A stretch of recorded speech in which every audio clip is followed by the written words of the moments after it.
Wolper ameweza kumpa hongera nyingi sana bibie Wema Sepetu na kumwambia kwamba ama hakika yeye ni mwanamke na nusu. Watu wengi wamekuwa wakimdhihaki na kumfanya asiwe mtu ambaye wa thamani katika maisha yake, lakini kadri siku zinavyozidi kwenda ndivyo mambo ambavyo yanavyozidi kubadilika, na wengi wao hawakuweza kutegemea hili kuweza kutokea katika maisha ya bwana mkubwa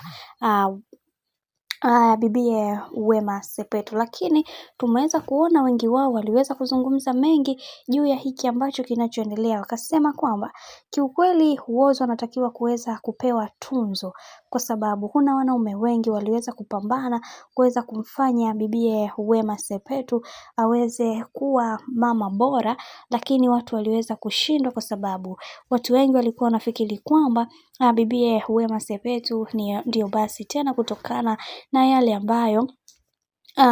ambayo yaliyoweza kutokea kuko kipindi cha nyuma, alivyoweza kusema kwamba aliweza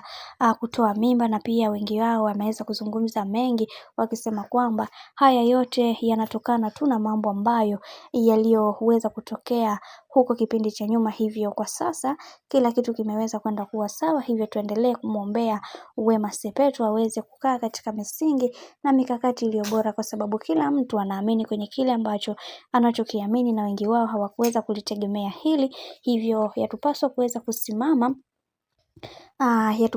kusimama kuhakikisha kila kitu kinakuwa katika mistari na mikakati iliyo imara, kwa sababu watu wengi hawakuwa wanapenda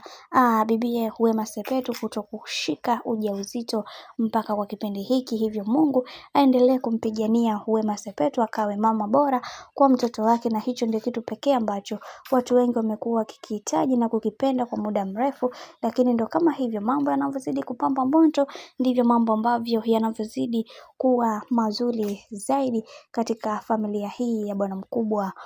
Whozu pamoja na Wema Sepetu.